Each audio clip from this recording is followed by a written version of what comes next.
Hello everyone, I'm Mr. Night Story, and welcome to tonight's journey toward peaceful sleep. If you're enjoying this content, I would be so grateful if you could take a moment to like this video. I'd also love to hear from you.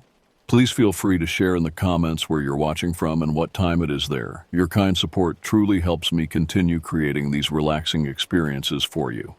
Now, please make yourself comfortable as we gently begin tonight's journey to restful sleep. It was the third week of October when my family decided we needed to get away from everything. The constant buzz of city life, the endless notifications, the pressure of work and school, we all craved something different. My father had suggested boondock camping, the kind where you disconnect completely from civilization. No electrical hookups, no running water, no cell service, just you, your family, and the raw wilderness.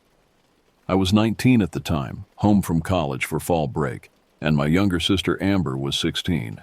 Our parents had been planning this trip for months, researching remote locations where we could truly escape. They settled on a secluded area deep within Hoosier National Forest in southern Indiana. The photos online showed dense woodlands, rolling hills, and pristine silence, exactly what we were looking for. The drive took us nearly 4 hours from our home in Indianapolis. As we wound deeper into the forest on increasingly narrow roads, I watched the last traces of civilization disappear in my side mirror. No more gas stations, no more houses, no more power lines cutting through the sky. The trees grew thicker and taller, their canopy blocking out most of the afternoon sun and casting long shadows across the gravel road. When we finally reached our designated camping spot, it felt like we had driven to the edge of the world. The clearing was small, maybe 30 feet across, surrounded on all sides by towering oak and maple trees. Their leaves had turned brilliant shades of orange and red, but in the fading light they looked almost black against the gray October sky. My father parked our SUV at the edge of the clearing, and we began the process of setting up camp. The tent was large enough for all four of us, though my parents had brought sleeping bags that could be zipped together while Amber and I had our own separate setups. As we worked, I noticed how quiet everything was. Not peaceful quiet, oppressive quiet, the kind that makes you strain your ears for any sound at all. "Where are all the birds?" Amber asked, echoing my own thoughts as she helped me stake down the tent corners. "Probably migrated south already," our mother replied, though she didn't sound entirely convinced. It has been an unusually cold October. Our father was busy organizing our supplies when he pointed toward the tree line. "We'll need firewood before it gets dark. Why don't you girls take Bruno and gather some? Stay within sight of the camp." Bruno was our 3-year-old German Shepherd mix, a loyal dog with keen instincts who had come with us on every family camping trip since we adopted him. He was already sniffing around the perimeter of our camp, his ears alert and twitching at sounds we couldn't detect. Amber and I grabbed a canvas tarp to carry the wood and headed toward the edge of the clearing. Bruno trotted alongside us, his nose to the ground, investigating every scent. The forest floor was carpeted with fallen leaves that crunched under our feet with each step. Dead branches lay scattered everywhere, making our job easy. We had been gathering wood for maybe 10 minutes, staying close to camp as instructed, when I heard it. The sound of footsteps behind us, slow and deliberate. Not the quick, light steps of a small animal, but heavy, measured footfalls, like someone walking purposefully through the undergrowth. I stopped mid-reach for a branch and listened. Amber noticed my stillness and froze as well. The footsteps continued for 3 or 4 more beats, then stopped. I turned around slowly, scanning the trees behind us. Nothing but shadows and fallen leaves. "Did you hear that?" I whispered to Amber. She nodded, her eyes wide. "Someone walking." Bruno had stopped his sniffing and was now standing rigid, his body facing the same direction where we had heard the sounds. The hair along his back was standing up in a ridge from his neck to his tail, his classic warning posture. He let out a low, barely audible growl. "It's probably just a deer," I said, more to convince myself than Amber. But even as I said it, I knew those hadn't been deer hooves we heard. They were footsteps, human footsteps. We quickly gathered the rest of the firewood we needed and hurried back to camp. Our parents were arranging rocks in a circle for the fire pit when we emerged from the tree line, Bruno still tense beside us. "Everything all right? our father asked, noticing our rushed pace. "We thought we heard someone walking in the woods," Amber said. Our mother looked up from where she was organizing our food supplies. "Other campers, maybe?" The ranger said there might be a few other groups in the area. "Maybe," I said, but the explanation felt hollow. The footsteps had seemed too close, too deliberate, and they had stopped the moment we stopped moving, as if whoever was making them was being careful not to be discovered. As darkness fell, we built our fire and settled in for what we hoped would be a peaceful evening. Our father had brought his acoustic guitar, and we spent the first few hours singing songs and telling stories. The fire created a warm bubble of light in the vast darkness, and for a while, I almost forgot about the strange sounds from earlier. But Bruno never relaxed. Throughout the evening, he remained alert, his ears constantly swiveling toward sounds in the darkness that we couldn't hear. Several times he would stand up and stare intently into the trees, his body tense with anticipation. When we called his name, he would reluctantly return to our circle, but his attention never fully left the woods. By 10 o'clock, our parents had retreated to the tent to read by flashlight. Amber had fallen asleep in her chair by the dying fire, wrapped in a thick sleeping bag. I stayed up a while longer, poking at the embers and listening to the night sounds, or rather listening to the absence of night sounds. No owl calls, no rustling of small animals, no buzz of insects. Just an unnatural, suffocating silence. When I finally crawled into the tent, everyone else was asleep. I lay in my sleeping bag, staring up at the dark ceiling of the tent, trying to shake the feeling that something was watching us from the darkness outside. Every tiny sound, the settling of our gear, the whisper of wind through the tent fabric, Bruno's occasional shifting, seemed magnified in the silence. I must have dozed off eventually because I was awakened sometime later by Bruno's low growling. He was lying near the tent entrance, his body rigid with tension. I checked my watch. 2:17 a.m. Everyone else was still asleep, their breathing slow and steady. Then I heard it again. Footsteps, slow, deliberate, circling our camp. They seemed to move from one side of our clearing to the other, always staying just outside the range of our dying fire's light.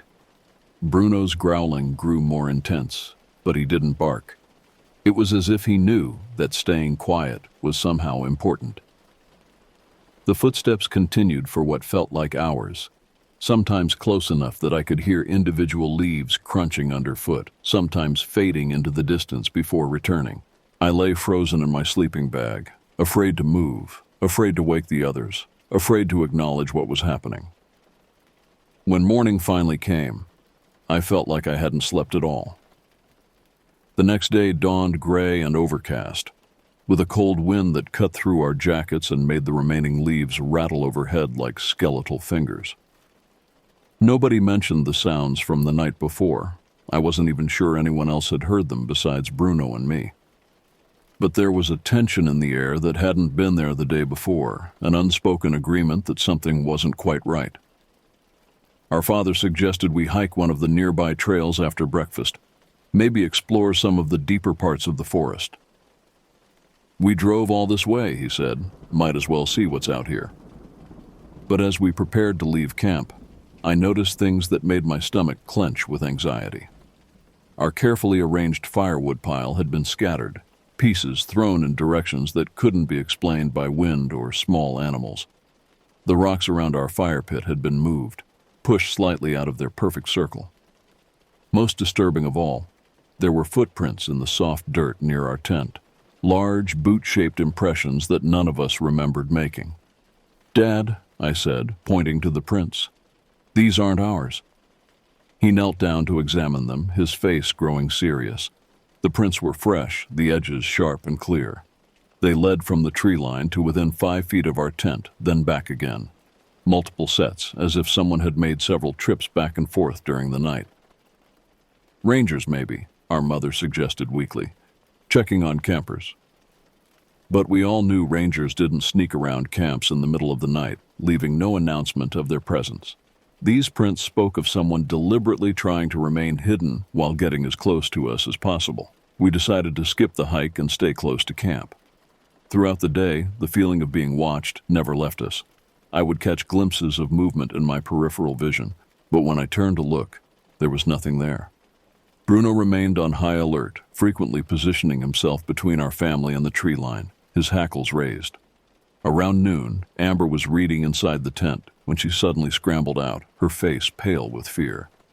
"Someone whispered my name," she said, her voice shaking, right next to the tent wall like they were standing right outside. We all rushed to the spot she indicated but found nothing. No footprints, no disturbed vegetation, nothing to indicate anyone had been there. But Amber was certain of what she had heard, her own name, spoken softly through the thin tent fabric. Our father retrieved his rifle from the SUV after that. It was a hunting rifle he had brought in case we encountered aggressive wildlife, but now it served a different purpose. He checked the magazine, chambered a round, and kept it close as we went about our day. The afternoon passed slowly, every small sound making us jump. A squirrel dropping an acorn became footsteps. A branch creaking in the wind became someone moving through the trees. Bruno never relaxed, constantly pacing the perimeter of our small camp, his eyes fixed on the shadows between the trees. As evening approached, we debated whether to pack up and leave early, but our father was reluctant to abandon our planned trip based on what could still be explained as coincidence and imagination. "We'll stay one more night," he decided. "If anything else happens, we leave first thing in the morning." We built our fire larger that night, using more wood than necessary to create a bigger circle of light. We also moved our camp chairs closer together, forming a tight group with our backs to the fire and our eyes on the darkness. Bruno lay at our feet, his body tense and ready to spring into action. The first few hours passed quietly. We played card games by flashlight and tried to maintain normal conversation, but the words felt forced and hollow. Every shadow seemed to move. Every sound from the darkness made us freeze and listen. It was just after 11 o'clock when the screaming started. The sound came from somewhere deep in the woods behind our camp. A high-pitched, agonized shriek that cut through the night air like a blade. It sounded human, unmistakably human, like a woman in terrible pain or mortal terror. The scream went on for nearly 10 seconds before cutting off abruptly, leaving us in shocked silence. "What the hell was that?" our father whispered, his hand instinctively reaching for the rifle. Before anyone could answer, the screaming started again, but this time it was coming from a different direction, off to our left, maybe 100 yards away. Same voice, same agonized tone, but clearly from a different location. It was impossible for someone to have moved that distance in the few seconds between screams. Bruno was on his feet now, his entire body trembling with tension. He faced the direction of the second scream, a low whine escaping his throat. "We need to leave," our mother said, her voice tight with fear. "Right now." But before we could move, the screaming came again, this time from directly behind our tent, so close it seemed like the person had to be standing just outside our circle of firelight. The sound was overwhelming in its proximity and intensity, filling our heads and making our ears ring. Amber grabbed my arm, her fingernails digging into my skin through my jacket. Our parents moved closer together, our father raising the rifle and scanning the darkness. But there was nothing to see, just the black wall of trees surrounding our small island of light. The screaming stopped as suddenly as it had started, leaving us in a silence that felt heavy and threatening. We sat frozen for several minutes, hardly daring to breathe, waiting for the next sound. Instead of screaming, we heard footsteps. Multiple sets, moving through the woods around us in what seemed like a coordinated pattern. They came from all directions, behind us, to our sides, even from the area we had to cross to reach our vehicle.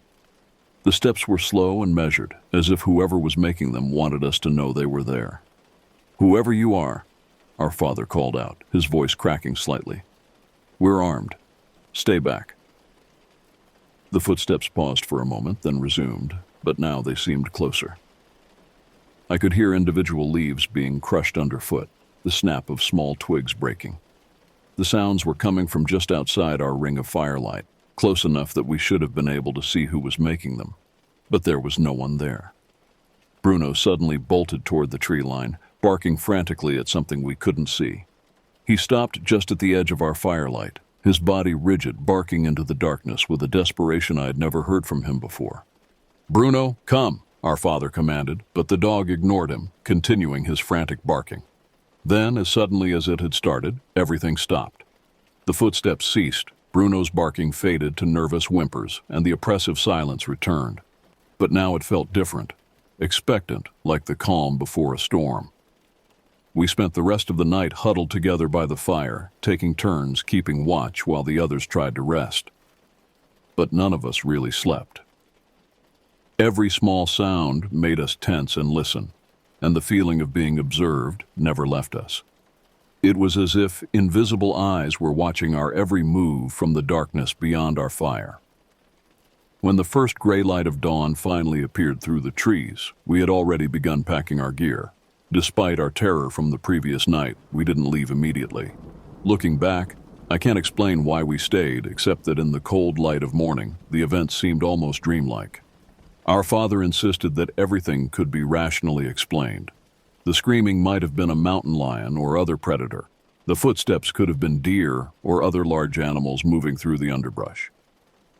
"Animals can sound remarkably human sometimes," he said as we debated our next move over breakfast.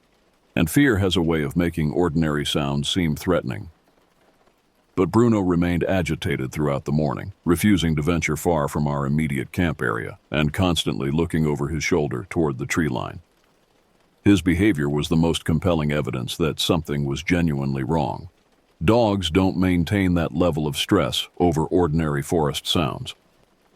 We compromised by moving our camp to a different location, about a quarter-mile away, where we had spotted other campers the day before. The new site was larger and more open, with better sight lines in all directions. More importantly, we weren't alone. There were two other groups nearby, including a family with young children and an elderly couple in an RV. The presence of other people provided some comfort, but as the day wore on, I noticed that the other campers seemed unusually quiet.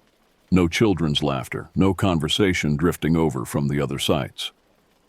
When I walked to the camp store located at the entrance to this section of the forest, I struck up a conversation with the elderly man from the RV. "Quiet around here," I commented, trying to sound casual. He looked at me with tired eyes and nodded slowly. "Been hearing things at night," he said quietly, glancing around to make sure his wife wasn't listening. "Strange sounds. Voices where there shouldn't be any voices." "What kind of voices?" "Screaming," he said simply. "Like someone being hurt real bad. My wife thinks I'm imagining things, but..." He trailed off, then looked directly at me. "You heard it too, didn't you?" I nodded and saw relief flood his face. The relief of knowing he wasn't losing his mind. "How long has this been going on?" I asked.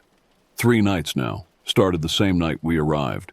We were planning to leave today, but our granddaughter is driving down to meet us tomorrow and..." He shrugged helplessly. "We don't want to disappoint her." I returned to our camp with a growing sense of dread. Whatever was happening in these woods, it wasn't isolated to our family. Other people were experiencing the same terrifying phenomena, but like us, they were struggling to make sense of it or deciding whether to abandon their plans. As evening approached, I noticed that the other campers were preparing for the night in ways that suggested they were also afraid. The family with children had moved their tent closer to their vehicle and were keeping a large fire burning. The elderly couple had positioned their RV so that all the windows faced away from the forest, and I could see them drawing the curtains well before sunset. Our own preparations were more extensive than the previous night. Our father had positioned our SUV so we could quickly load our gear and escape if necessary. He kept the keys in his pocket and made sure we all knew exactly where our most essential items were located. The rifle remained loaded and within easy reach. We also established a watch schedule. One person would stay awake at all times, keeping the fire burning and listening for any unusual sounds. If anything happened, that person would immediately wake the others. The first few hours of the night passed without incident. I took the first watch, from 9 p.m. to midnight, sitting by the fire with Bruno at my side. The dog remained alert but not panicked, occasionally lifting his head to listen to sounds I couldn't detect, but not showing the extreme stress he had displayed the night before. Amber took the second watch, and I tried to sleep but found myself lying awake, listening to every sound. Around 1 a.m., I heard her whisper urgently, "Dad, Dad, wake up." I opened my eyes to see her crouched by our father's sleeping bag, gently shaking his shoulder. He came awake instantly, his hand moving toward the rifle. "What is it?" he whispered. "Listen," she said. We all held our breath and listened. At first I heard nothing unusual, just the normal sounds of wind through leaves and the distant hoot of an owl. Then I heard it. A soft rustling sound, like someone moving very carefully through the underbrush, trying not to make noise. The sound seemed to be coming from multiple directions, as if several people were moving through the woods around our camp. But unlike the previous nights, these movements seemed more purposeful, more coordinated. Instead of random wandering, this felt like a deliberate approach. Bruno was on his feet now, his body tense but not barking. He seemed to understand that silence was important. His head turned back and forth, tracking movements we couldn't see. The rustling sounds grew closer. I could hear individual footsteps now, still trying to be quiet, but unable to completely mask the sound of feet moving through fallen leaves. They were coming from at least 3 different directions, converging on our camp. Our father slowly reached for the rifle, his movements careful and deliberate. He chambered around as quietly as possible, the metallic click seeming loud in the stillness. "Who's out there?" he called, his voice steady but loud enough to carry into the woods. "This is private property, and we're armed." The footsteps stopped immediately. The silence that followed felt different from the previous nights. Not empty, but full of presence, like being in a room with someone holding their breath. Then the whispers started. They came from all around us, just at the edge of hearing. Multiple voices, speaking words I couldn't quite make out. The whispers seemed to move, circling our camp like a verbal predator stalking its prey. Sometimes they came from ground level, sometimes from higher up, as if people were in the trees. Amber moved closer to me, her body shaking. Our mother had woken up and was sitting upright in her sleeping bag, her eyes wide with terror. "What do they want?" Amber whispered. Before anyone could answer, one of the whispers became clear, spoken loudly enough for us all to hear. "Come out." The voice was directly behind our tent, maybe 5 feet away. It sounded like a woman, but there was something wrong with it, a hollow, echoing quality that made it sound like it was coming from the bottom of a well. "Come out and play," another voice said, this one from our left.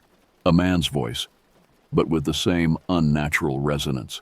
More voices joined in, repeating the phrases over and over. Come out and play, come out." Our father stood up with the rifle, his finger on the trigger. "Stay back," he shouted. "I will shoot." The voices stopped abruptly, but the feeling of presence remained. I could sense people in the darkness around us, watching, waiting. Bruno pressed against my leg, his entire body trembling. Then the screaming started again. Not one voice this time, but many. Men, women, even what sounded like children, all screaming in apparent agony from positions all around our camp. The sound was overwhelming, seeming to come from everywhere at once, filling our heads and making it impossible to think.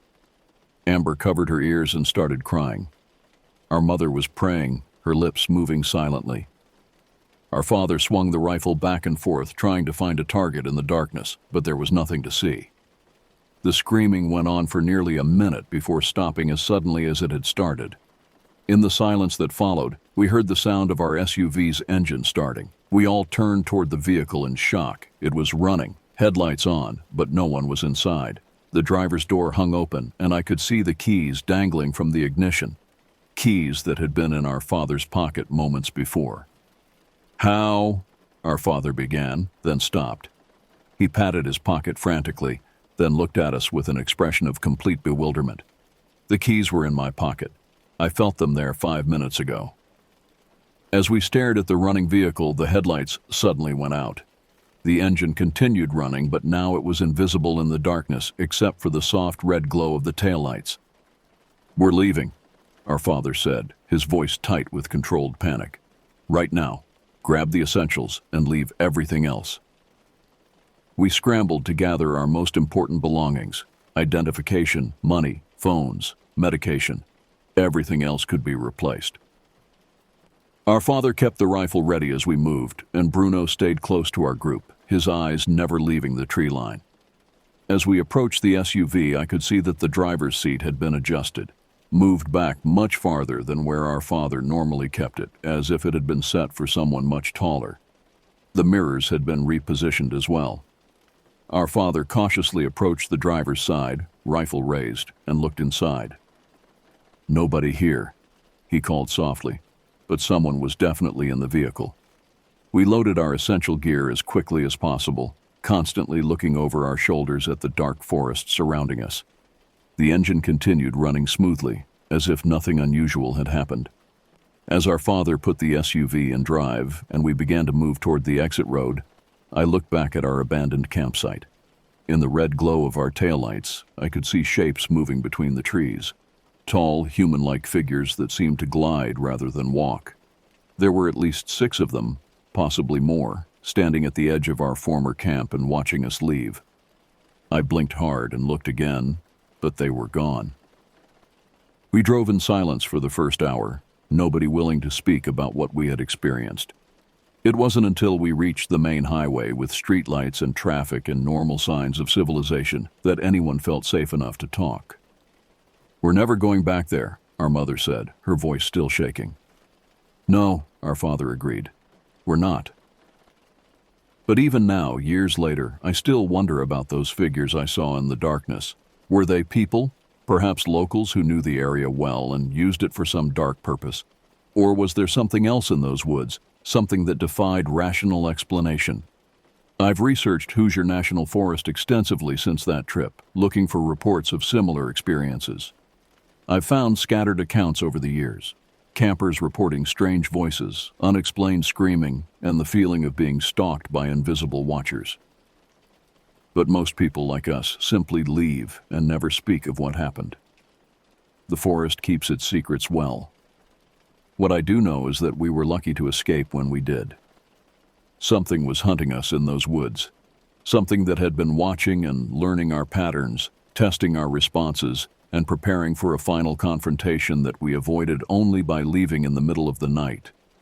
I still have nightmares about those whispers in the darkness, those voices calling for us to come out and play, and sometimes, in the quiet moments just before sleep, I can still hear them calling my name. God help anyone who stays to answer.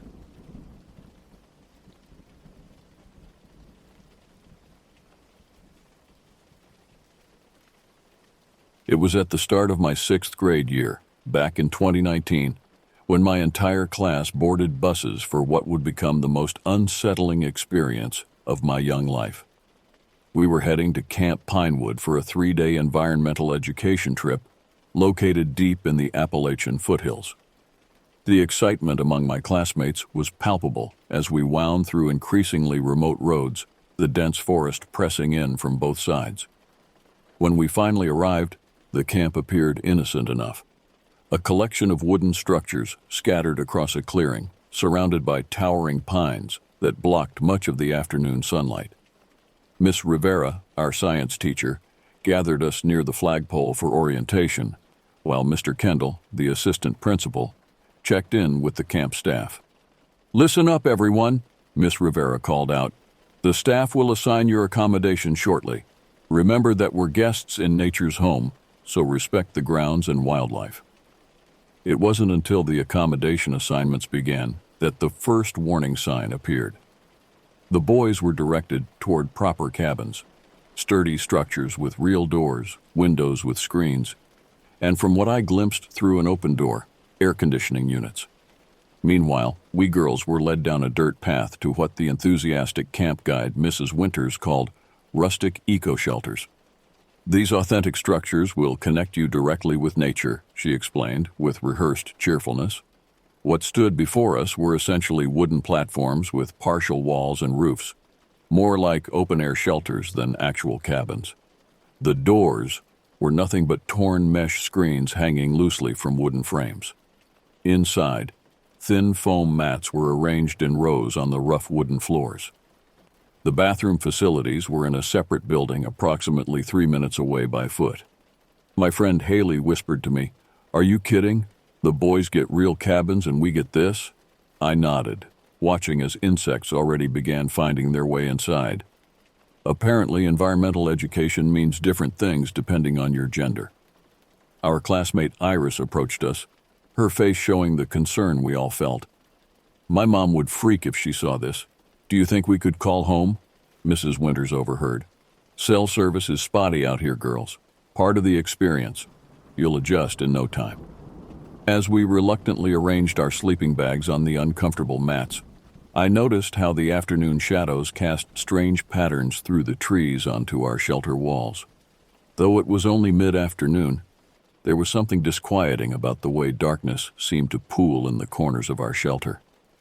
That evening, after a bland dinner of overcooked pasta and watery sauce in the mess hall, we had our first nature circle, where camp counselors shared stories about local wildlife. One counselor, a gaunt man named Mr. Byrne, seemed particularly focused on the concept of adaptation. "Animals can change to look like things they're not," he explained. "Camouflage, mimicry. Nature's greatest survivors are often the greatest deceivers." As we walked back to our shelters in the growing darkness, I couldn't shake the feeling that someone, or something, was watching us from just beyond the tree line. That first night, none of us slept well. The temperature dropped considerably after sunset, and our thin sleeping bags offered minimal protection against the cold that seeped up through the wooden floor. Several girls had already developed coughs, and the sound of stifled sniffling punctuated the night. "This is ridiculous," Haley muttered as we tried to get comfortable. "Why do the boys get actual cabins while we freeze out here?" The girls in our shelter split into two factions. Those who remained outside complaining about which shelter might offer better protection, and those of us who stayed inside trying to care for the girls already developing colds. Haley and I found ourselves playing nurse, distributing tissues and the few cough drops we had between us. "At least we'll be immune," I joked to Haley as we helped Brooke, who was already developing a fever. "Healthcare heroes." "Speak for yourself," Haley replied. "I feel a tickle in my throat already." Around 11 p.m., when most had finally settled into uneasy sleep, disaster struck. Someone, I never discovered who, knocked over my water bottle in the darkness. The cold water soaked through my sleeping bag and pajamas, leaving me shivering and wide awake. "Perfect," I whispered to myself, moving my sleeping bag to a less damp spot. I knew sleep would be impossible now. The night sounds intensified as the hours crawled by. Wind rattled the loose screen door. Something small scurried across the roof. From nearby came a sound like fingernails dragging across wood, probably tree branches against a neighboring shelter, but in the darkness, imagination transformed it into something more sinister. Haley remained awake with me, both of us speaking in hushed tones about school and home, anything to distract from our surroundings. Around 2 a.m., when the forest seemed at its darkest and most hostile, the wooden floor creaked as someone stirred. I squinted in the darkness to see Iris sitting up, reaching for her glasses on the small shelf beside her mat. She fumbled for her water bottle, placed it in the pocket of her sweatshirt, and stood up. "Bathroom," she whispered when she noticed us watching her. She shuffled toward the screen door, pushed it aside with a scraping sound, and disappeared into the darkness outside. Haley and I continued our whispered conversation, but after several minutes, concern began to grow. "Iris has been gone a while," Haley noted, glancing toward the path that led to the bathrooms.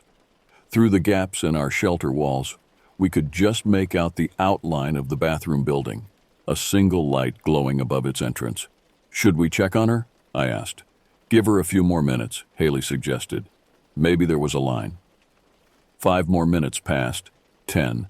The bathroom building remained dimly lit but showed no signs of activity. "Something doesn't feel right," Haley said finally. "I'm going to check."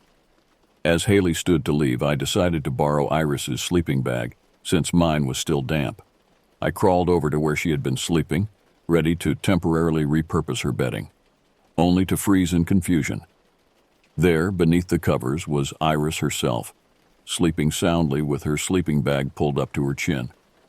My mind struggled to process this impossibility. I reached out tentatively and pulled the sleeping bag down slightly. Iris stirred, her eyes opening groggily. "What's wrong?" she murmured. I couldn't speak. If Iris was here, then who had we seen get up and walk to the bathroom? When Haley returned moments later, her face was pale even in the darkness. "No one's in the bathroom," she reported. "No one's out there at all." Morning arrived with thin gray light filtering through the trees. Few of us had managed much sleep after the incident, though we hadn't shared the full story with everyone. Iris was genuinely confused when we described watching her get up and leave. "I never went to the bathroom," she insisted. "I took my contacts out before bed. I couldn't even find my way there without my glasses, and I didn't get up all night." At breakfast, I noticed the stark difference between our group and the boys. Most of the girls looked exhausted, with dark circles under their eyes, while the boys seemed well-rested and energetic. When we tried to explain our concerns to Miss Rivera, she dismissed them as first-night jitters. "You'll adjust," she assured us. "Today's activities will take your mind off things." Our first activity was a nature hike led by Mr. Byrne, the gaunt counselor from the previous evening. He led us deep into the forest, pointing out various plants and animal signs. As we walked, I noticed how the dense canopy overhead created an unsettling effect. Patches of bright light interspersed with deep shadow, making it difficult to see clearly through the trees.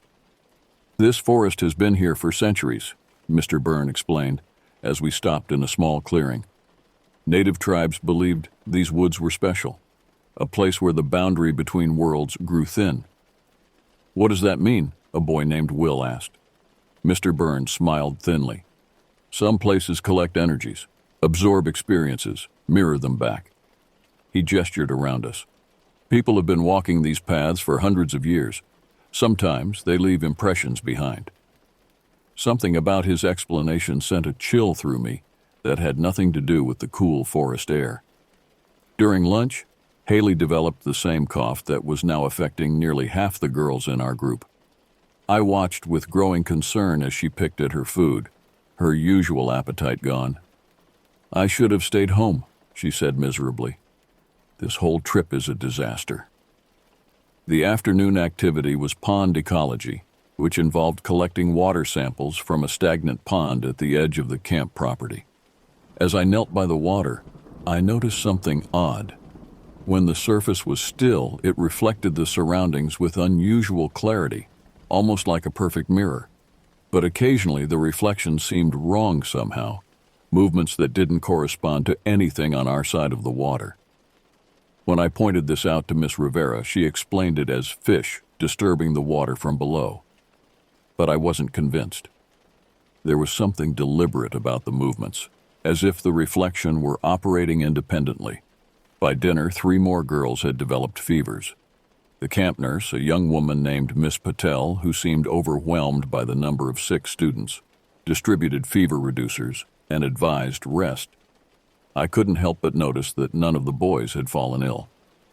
As darkness fell on our second night, an unnatural silence descended on the camp. Even the insects seemed to have gone quiet. In our shelter, those who weren't coughing were whispering theories about what had happened the previous night. "Maybe it was someone playing a prank," suggested Nina, a girl from another class. "But we saw Iris," Haley insisted between coughs, "or someone who looked exactly like her." Iris, who had been quiet most of the day, finally spoke up. "This isn't the first time something like this has happened to me," she said softly. "At my grandmother's house last year, my mom saw me in the kitchen when I was actually upstairs. And before that, my dad swore he drove me to soccer practice, but I was home the whole time." A heavy silence followed her words. "What are you saying?" I finally asked. Iris shrugged, her expression troubled. I don't know, but whatever it is, it's following me. Our third day at Camp Pinewood began with rain, a steady, penetrating downpour that transformed the dirt paths into muddy streams and leaked through the shelter roofs in multiple places. The camp staff scrambled to distribute plastic tarps, but these provided minimal protection against the elements. Today's outdoor activities will be replaced with indoor nature crafts, announced Mrs. Winters, her perpetual cheerfulness finally showing signs of strain. The crafts session was held in the mess hall, where we made leaf pressings and pine cone bird feeders while the rain drummed relentlessly on the roof. I noticed Miss Rivera in deep conversation with Mr. Kendall in the corner, both looking concerned as they glanced at their phones. Haley's condition had worsened overnight. Her forehead burned with fever, and she could barely focus on the craft in front of her. Nearly 2/3 of the girls were now showing symptoms, compared to only a handful of boys.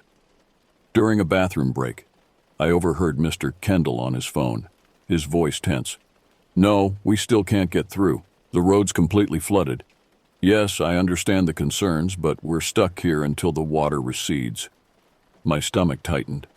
We were supposed to leave tomorrow, but it sounded like that might not happen. When I returned to the table, Iris was waiting for me, her expression grave. "I saw it again," she whispered, "when I was washing my hands just now." In the mirror, my reflection turned and walked away while I was standing still. Before I could respond, Miss Rivera called for everyone's attention. "Due to the weather conditions, the road to camp is temporarily impassable," she announced, confirming my fears. "We've been assured it should clear by tomorrow afternoon, so we'll be extending our stay by one night. The camp staff is making arrangements to accommodate us comfortably." A chorus of groans rose from the girls' side of the room. Another night in those leaking shelters seemed unbearable, especially with so many now ill. "Additionally," Miss Rivera continued, "due to the number of students feeling unwell, we'll be converting part of the main lodge into a temporary infirmary. Those with fevers will sleep there tonight under supervision." After lunch, Haley was among those moved to the infirmary, a hastily arranged row of cots in what normally served as the camp's craft room.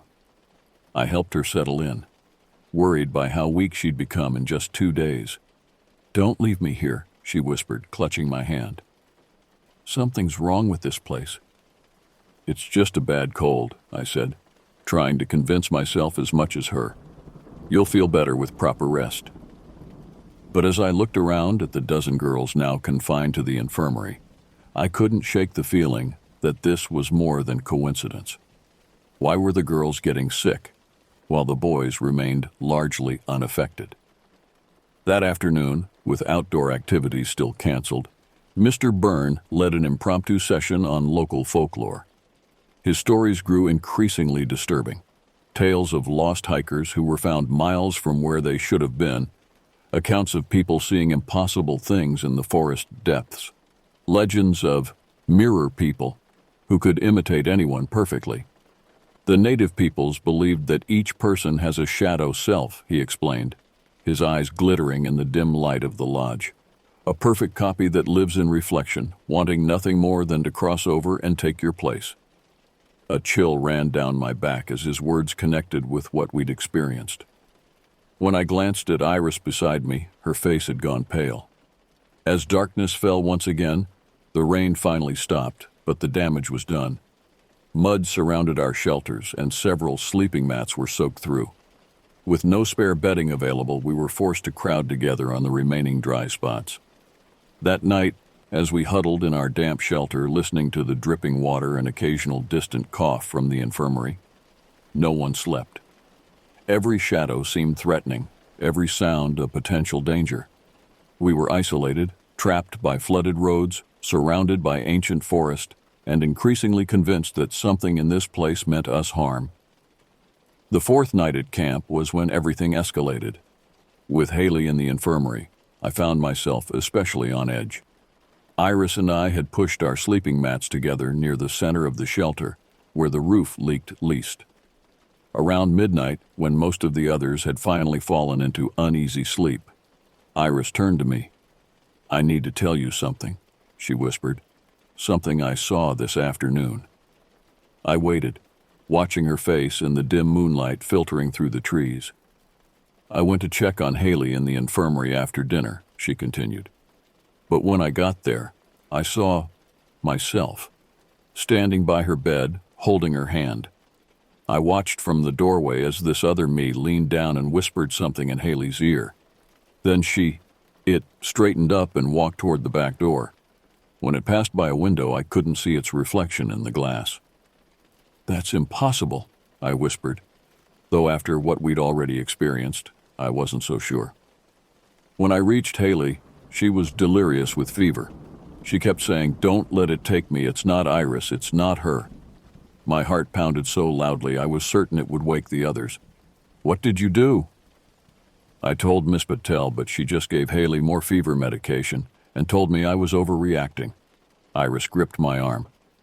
"But I know what I saw, and it's getting stronger." We fell silent as someone stirred nearby. Eventually, exhaustion overcame fear, and I drifted into a restless sleep filled with dreams of silent figures walking through mirrors. I woke suddenly to the sound of movement. Opening my eyes, I saw a figure silhouetted against the mesh screen door. Someone getting up to leave. In the darkness, it looked like Iris, with her distinctive curly hair outlined in the faint moonlight. I glanced beside me, expecting to find her sleeping mat empty, but Iris was still there, breathing deeply in sleep. My blood froze. Moving with glacial slowness, I sat up, eyes fixed on the figure by the door. It paused, as if sensing my attention, then turned slightly toward me. Though I couldn't make out its features in the darkness, I felt its awareness, its focus shifting to me with terrible precision. For a moment that stretched like eternity, we regarded each other across the shelter. Then, with deliberate slowness, it pushed aside the screen door and stepped outside. I should have woken Iris. I should have stayed in the relative safety of our shelter. Instead, some compulsion drove me to my feet. Heart hammering, I moved to the door and peered out. The figure, Iris's double, stood on the path, looking back at me. The moon had emerged from behind clouds, casting enough light to see that, while it resembled Iris in overall shape and size, something was profoundly wrong with its proportions. Its arms seemed too long, its head slightly misshapen. It raised a hand, not in greeting but in beckoning, then turned and walked toward the bathrooms. "Wait," I called softly, surprising myself. "What are you?" It paused, but didn't turn around. Instead, it continued walking, its movements fluid yet somehow wrong, like a poor imitation of human locomotion. Against all better judgment, I followed it, staying several yards behind. My bare feet were cold against the damp earth as I trailed the figure to the bathroom building. It pushed open the door and disappeared inside. I hesitated at the entrance, every instinct screaming danger. Through the small window, I could see lights were on inside. Finally, gathering my courage, I pushed the door open. The bathroom was empty. I checked each stall, looked behind the shower curtains, even peered out the small window at the back. Nothing. Whatever I had followed had vanished.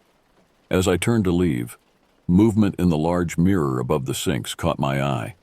I froze, watching in horror as my reflection acted independently, turning its head to track something I couldn't see.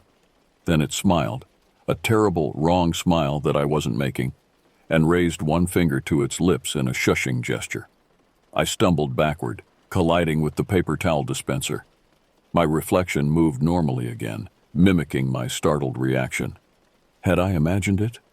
Shaking, I rushed back to our shelter, only to find chaos had erupted in my absence. Girls were crowded around Iris's sleeping mat where she sat rigid with terror. "She was here," Iris was saying, her voice high with panic. "She stood right over me looking down. She had my face." Several girls were trying to calm her while others had backed away, clearly frightened themselves. When Iris saw me, she pointed accusingly. "You were with it. I saw you follow it outside." All eyes turned to me. I thought it was you getting up," I stammered. "I followed because I was worried." No one spoke for a long moment. Then Nina asked the question we were all thinking, what's happening to us? By morning, word of the night's events had spread throughout the camp. The boys, initially skeptical, became more concerned when several of them admitted to seeing strange reflections in windows and puddles, faces watching them that didn't belong to anyone at camp. Miss Rivera called an emergency meeting in the mess hall. Her professional demeanor had cracked, revealing genuine worry beneath. I understand many of you are experiencing unusual phenomena, she began carefully. The camp director assures me this is likely the result of a combination of factors: unfamiliar surroundings, group anxiety, and possibly mild hallucinations from the fever affecting some students. No one looked convinced.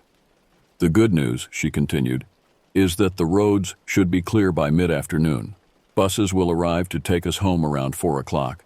I'm asking everyone to stay in groups today and report anything unusual to an adult immediately. After breakfast, I visited Haley in the infirmary.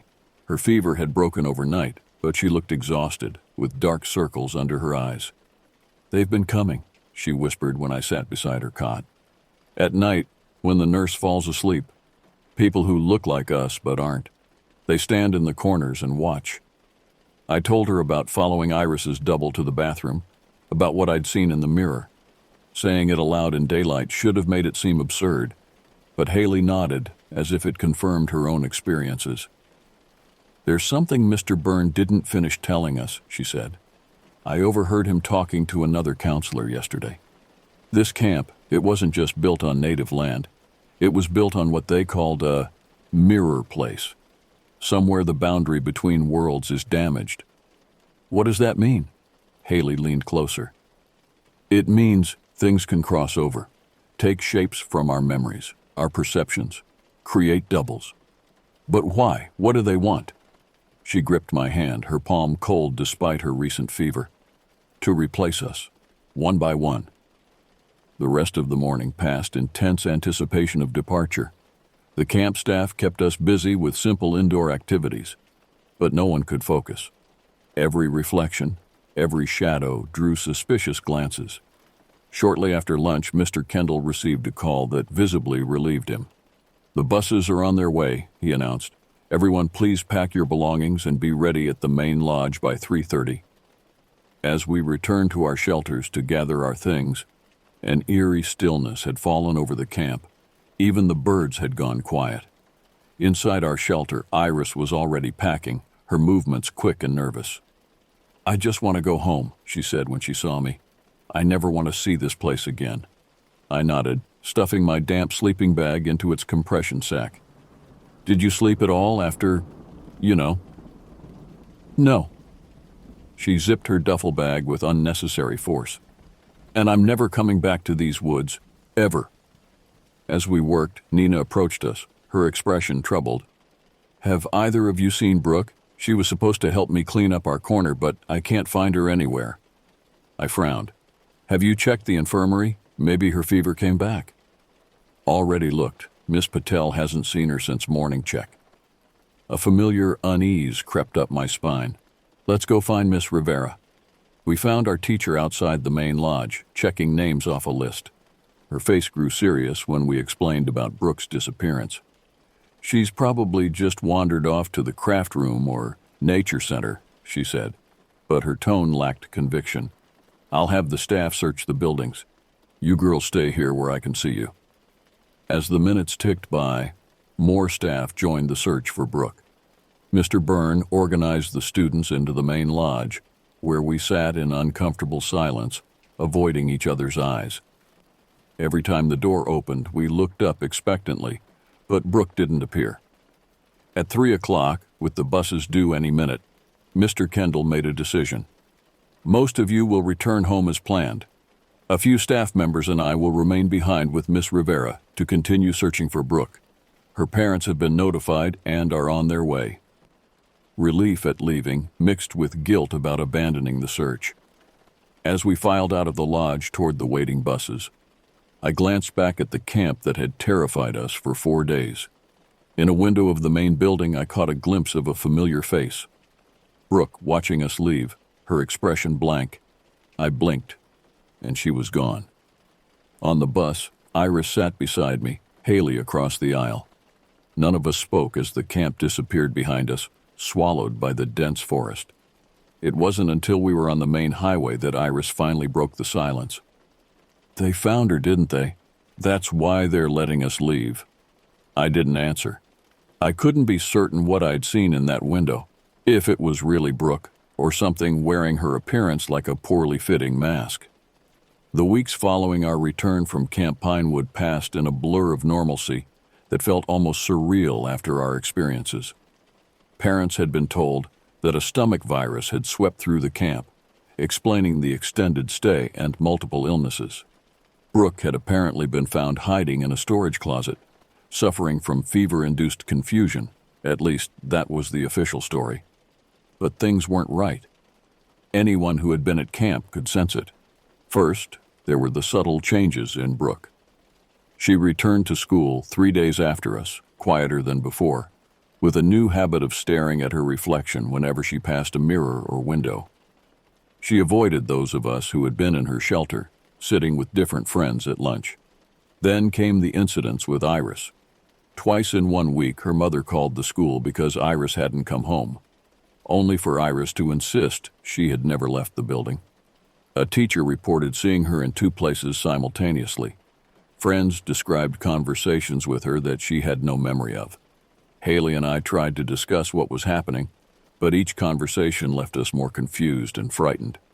We had experienced something impossible, something that defied rational explanation. Yet life expected us to continue as if nothing had changed. "I keep seeing things in reflections," Haley confessed one afternoon as we walked home. "Movements that shouldn't be there, faces watching me." I nodded, having experienced the same. Do you think they followed us home?" Haley didn't answer immediately. When she did, her voice was barely audible. "I think they were always here. We just didn't know how to see them until Camp Pinewood showed us." A month after our return, Miss Rivera didn't come to school. The principal announced she had taken an indefinite leave of absence for health reasons. Rumors spread that she had suffered some kind of breakdown, repeatedly claiming that her reflection was trying to climb out of her bathroom mirror. 3 days later, Iris didn't come to school. This time, when her mother called, it wasn't because Iris was missing. It was because she had woken to find 2 identical daughters in her home, both claiming to be the real Iris, both with identical memories and mannerisms. The school counselor called an emergency meeting for all students who had attended the camp. In clinical terms, she explained the concept of mass hysteria and shared psychotic disorder, assuring us that what we had experienced was a product of suggestion and group anxiety, not supernatural phenomena. Few were convinced. After school, Haley and I visited Iris at her home. Her mother let us in with a strained smile, explaining that Iris was resting but could see us briefly. She didn't mention the incident with the double, and we didn't ask. Iris was sitting by her bedroom window, staring out at nothing in particular. She'd lost weight, and her usually lively eyes seemed dull. "Hey," she said when we entered, not turning from the window. "How's school?" We made awkward small talk for a few minutes before Haley finally addressed what we were all thinking about. "Has it happened again, since that morning?" Iris nodded slowly. "They're getting better at it, more convincing.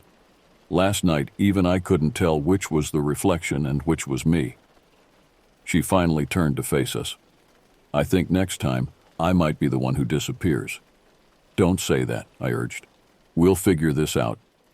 But Iris just smiled sadly. "You can't fight what you don't understand, and we're just kids. No one believes us." As we left, Iris's mother pulled us aside in the hallway. "Did she seem normal to you?" she whispered, eyes darting toward the bedroom door. The question chilled me to the bone. "What do you mean?" "She's been different since that camp. Distant. Sometimes I walk into a room and don't recognize her expression, like someone else is looking through her eyes." She gripped my arm.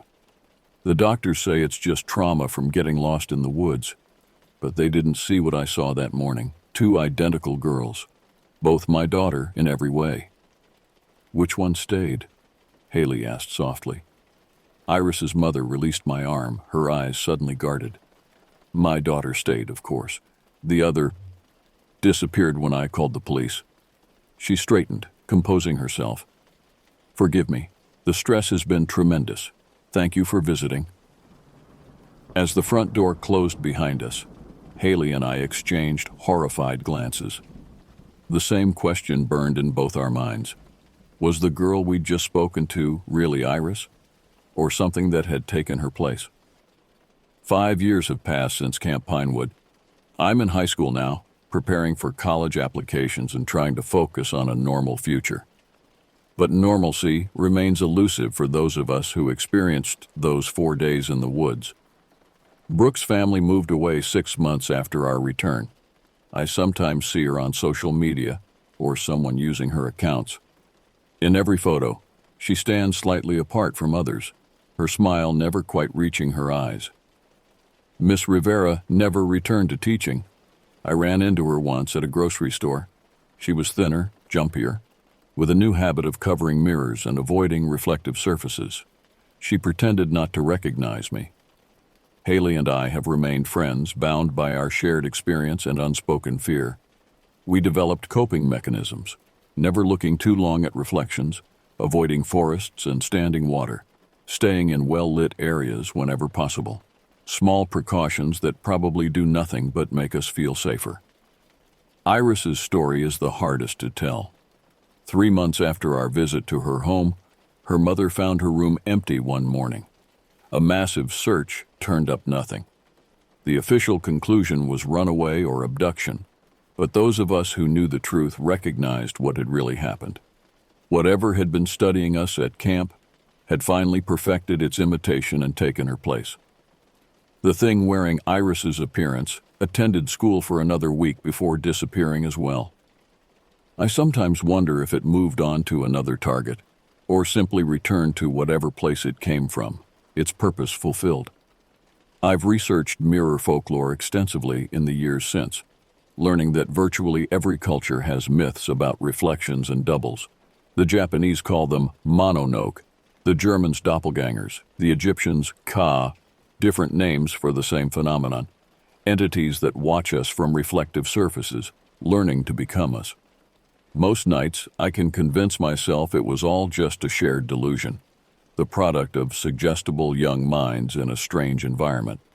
But then I'll catch a glimpse of movement in a storefront window, or see my reflection hesitate a microsecond too long, and the old fear returns full force. Last week my mother commented that I seemed different lately. More confident, she said, but somehow changed. I smiled and thanked her for the compliment while my heart raced with terror. Had she noticed something I hadn't? Was I still myself? Or had I already been replaced without realizing it?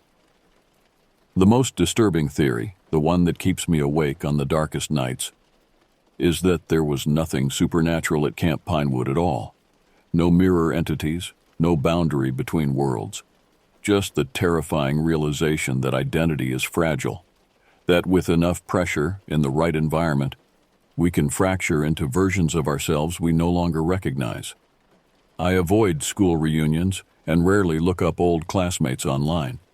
I'm afraid of what I might see in their faces, or what they might see in mine. Some questions are better left unanswered, some reflections better left unexamined. But sometimes when I'm alone, I find myself drawn to mirrors despite my fear. I stand before my reflection and search for signs that something isn't right.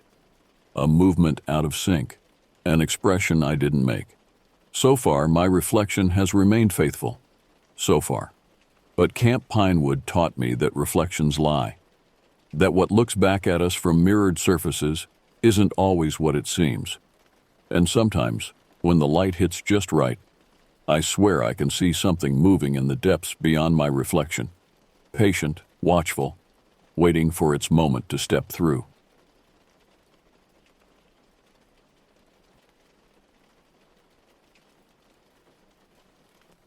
My name is Dorian Finch, and in 2017, I took my RV up to the remote corners of Cluine National Park in the Yukon Territory.